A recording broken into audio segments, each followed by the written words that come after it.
We are trapped in a Souls-like game where the boss is overpowered and the hero keeps on dying in brutal ways. Except the plot twist here is that you, as the player, are the powerful final boss who has to deal with the hero of the story who keeps coming back after each time he dies, learning about your attacks, your moves, and powers, slowly becoming more and more powerful, getting more OP weapons, and eventually defeating you. Here, we learn more about the complex backstory of the Dark Queen of this realm, who acts as the final boss and the hero who keeps on dying but never perishing, coming back stronger and stronger. The story begins with one of the goons of the queen crawling to her chamber, being badly injured just seconds before death, explaining that there is an intruder outside who has come to end the reign of the queen. The supposed hero has managed to single-handedly kill all the guards and soldiers outside, being just a few steps behind this servant, ready to challenge the queen. The queen, despite looking terrifying, seems to have a loyal group of servants and soldiers who are willing to give up their lives for her. The sight of the guard dying right in front of her upsets her to some degree, who prepares herself to battle this unknown challenger. As soon as the hero walks into her chamber, he explains how he is here to defeat this evil queen and end her reign of terror. Both are overconfident about their skills and abilities, with the hero self-assured that he has come this far to finish what he started. On the other hand, the Queen of Darkness has been reigning for as long as humanity has known. She has taken the lives of countless challengers. She has been through many battles and has faced mighty enemies. Lifetimes have passed and nothing has posed as a risk to her. She has grown used to being the most powerful, and she believes there is nothing to really challenge her.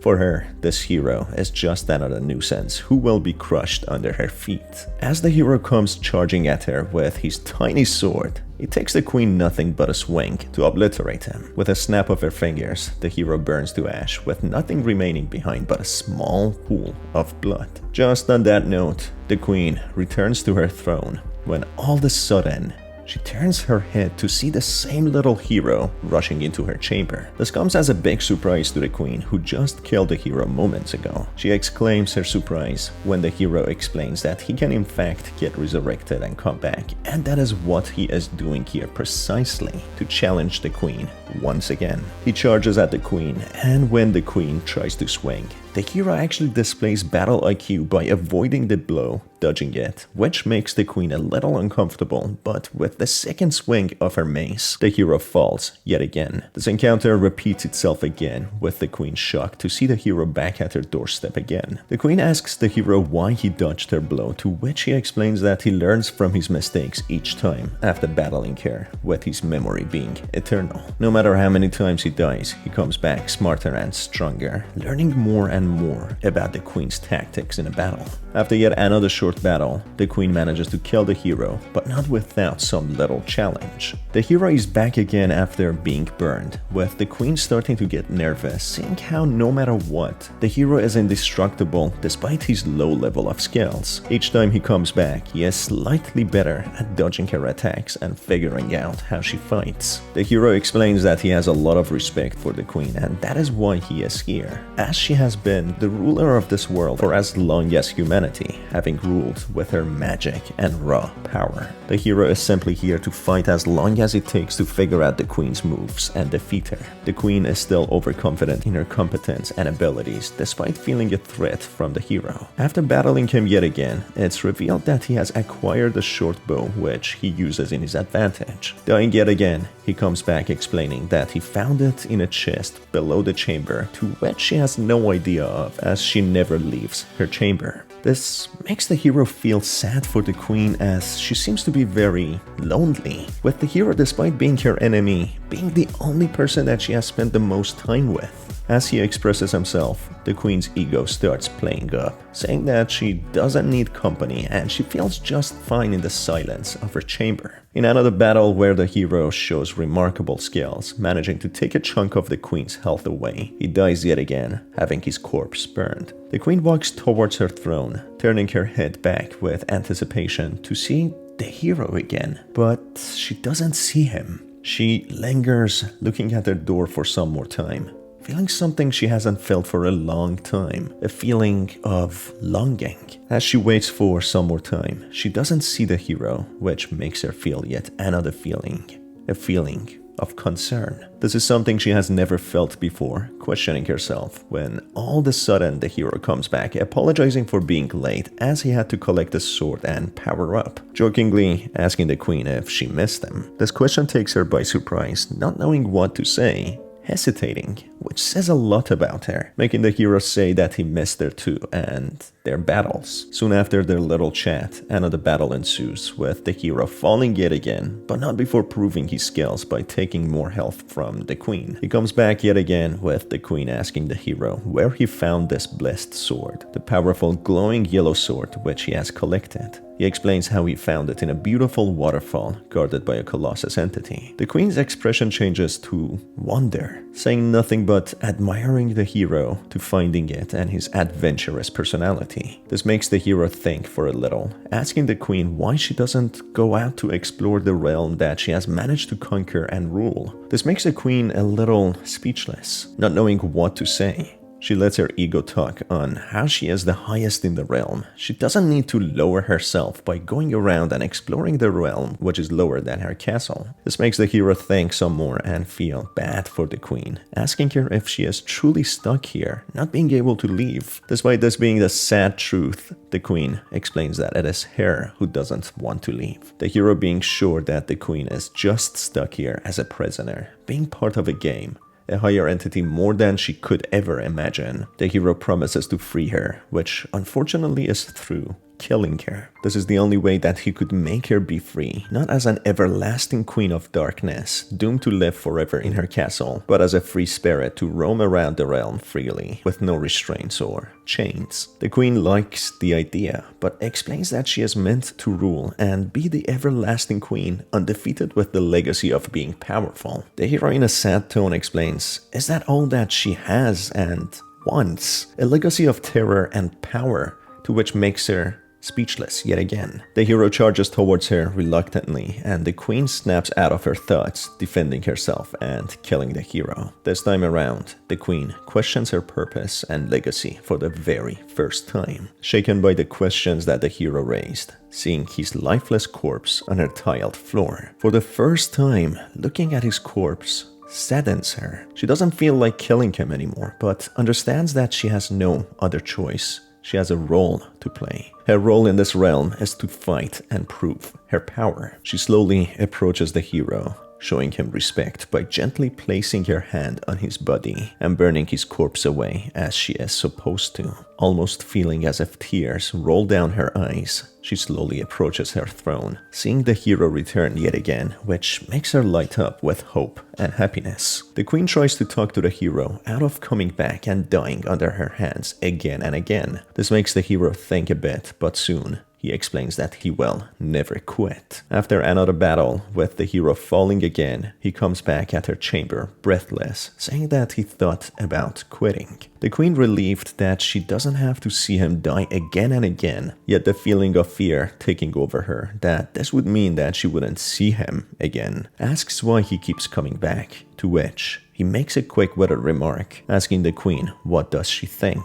She explains, or at least hopes, that the hero enjoys coming back to her and that he is drawn to this place. The hero concurs, saying that he enjoys their dance together and that the queen is truly powerful and mighty. Despite being sworn enemies, the duo respect each other and compliment their prowess and skills, with the hero calling the queen an immovable object and the queen calling the hero unstoppable force. And yet, they still remain confident in their abilities that they will stop each other. This time around, the hero comes close to defeating the queen, bringing her health to a near zero, when all of a sudden she reveals her second phase, explaining that she cannot let him undo what she is, a ruthless and cruel queen of darkness. On that note, she manages to kill the hero. As the lifeless body of the hero lies on her floor, she slowly approaches him and lifts his body up, embracing him close to her chest. This has been the first time this lonely queen has been challenged to reveal her vulnerabilities, and limits of her capabilities. This bittersweet feeling overwhelms her, feeling happy that she can be vulnerable with someone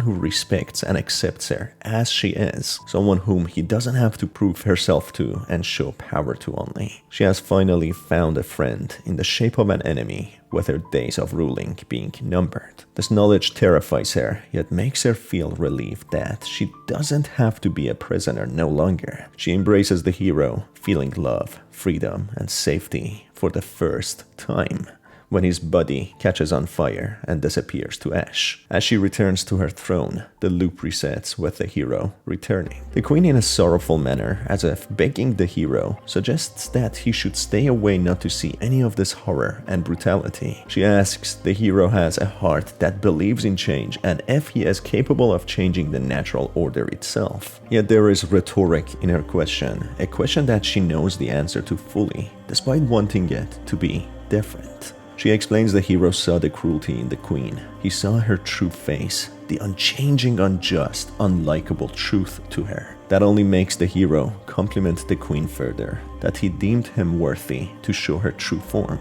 This confuses the queen, as she has always felt the need to prove her strength and power in this world. That was her role. She never thought of herself to be worthy of anything else, such as love, friendship, and happiness. She battles the hero yet again, after some challenge, transforming to her second form, screaming if this is what he wanted to see, and that there's no hope for her. That's when, exploding her pulse, the hero creates a bubble around himself, managing to survive, saying that hope is a necessity for survival and life. Despite the queen killing the hero yet again, his words of wisdom makes her think deeper and deeper. She thinks about change and if she could be something else actually. She embraces the corpse yet again, just to see the hero return. The queen is tired and speechless, having nothing to say but to think. The hero compliments her second form, saying how fearsome and how powerful it was, and an honor to challenge. And there's beauty in that. He asks her why she would hide such a beautiful form. She cannot explain it. She is surprised by such a question. She thinks about her words carefully, thinking that this form is suffocating and is hideous. But she stops herself from uttering those words. She explains that this form requires emotion, and emotion is below her. The hero tells her that she is wrong and she needs to show emotion, and she should not be ashamed of it. She explains that there is no beauty in her failure of resorting to her extent of power, to which the hero makes her become speechless yet again, saying that is precisely what he only has to offer: failure. He asks the queen to come and give him another failure, as that is what makes him learn and grow. All her life, the queen believed that failure was weakness and that she needed to only play her role as a powerful evil queen. She doesn't say anything and kills the hero again, embracing him yet again, able to communicate with him more when his conscience has left his body, as she doesn't feel ashamed to express herself anymore. The hero comes back again, which at this point makes the queen confess that she has been thinking. She confesses that her demise is inevitable and that the hero will eventually outgrow her. The hero tries to encourage her to learn new tactics and improve herself, but the cruelty of the reality of her limitation reveals itself, that she is nothing but a pawn in this realm, an obstacle placed for the hero to outgrow and move on from. She is nothing but a game character, limited to a set of moves and tricks. She is not privileged to learn new moves and new tricks like the hero. The hero asks what it is that the queen fears the most. The question at first hurts her ego, but she explains her biggest fear as being left behind and being forgotten, as the hero so far, despite being her enemy, has made her last moments feel meaningful. She explains losing her status as the queen would make her just a nobody, as that is all that she has left to learn, to rule and be mighty. Despite the hero trying to comfort her, she knows her cruel fate, that there is nothing more to her than the natural order handed to her, to be a cruel queen of darkness, to be eventually defeated. The queen, feeling sentimental, asks the hero what she is to him, when he explains after some pause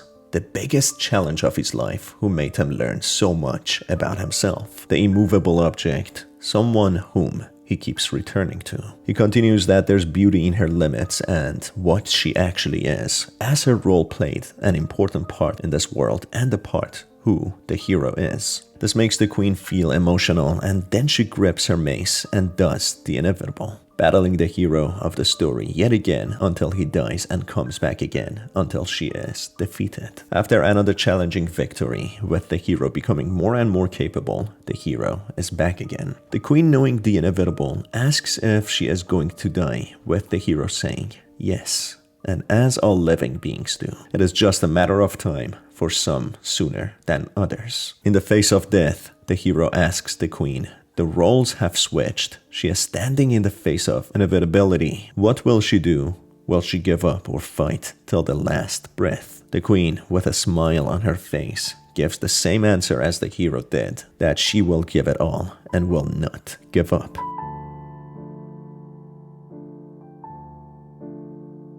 After one more victory, the hero returns again, saying that this is possibly the goodbye. In a challenging battle, the hero finally manages to strike the queen down, with her falling to her knees. He says, as the script is written, that her reign of terror is finally over. The queen, after a pause, being very weak, says yes, and that she is feeling something different in her heart. She is feeling freedom from her shackles of being bound to this place, doomed to rule it for eternity, acting as the evil queen of darkness. In a vulnerable manner, she asks the hero that with the defeat comes change, and if she can truly be free. The hero, surprised to the words coming out of her mouth, comforts her that she has already changed, as her character would never allow her to say such words. He bids her farewell and hopes that she will live a different life in eternity. A life that she enjoys and feels happiness in. He draws his sword for the last time and plunges it deep into her heart, which frees her physical body from this realm, sending her to the afterlife. And just then, the realm is free from her ruling and curse, with the queen herself being freed from the curse of being the evil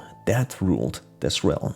In another turn of events, if the queen decides to stick with her ego and close up her feelings, she avoids opening up to the hero and refuses to express herself. She fights to the bitter end, using all her might, taunting and ridiculing the hero for ever trying. She explains that the game has made her the undefeatable entity, the final boss, who is impossible to defeat. These words and the thoughts make the hero question his own capabilities, starting to think about quitting. Eventually, after one final defeat, the hero chooses to quit and never return to the queen, which makes her pause when approaching her throne, thinking about the hero who challenged her. A sensation inside her heart makes her think about the possibilities of change and the alternative of being the evil queen ruling this world. But unfortunately, she returns to her throne, shackled to her destiny of being the queen to live for eternity, sitting in the silence of her chamber. The thought makes her feel emptiness, succumbing to her dark fate, which is much worse than death, with her being unable to say or think about anything else. And on that note, she is doomed to be the everlasting queen of darkness. Another ending is to not attempt to take on the hero to even swing the mace even once. If she chooses to stay still, letting the hero swing his puny sword, taking tiny portions of her life away,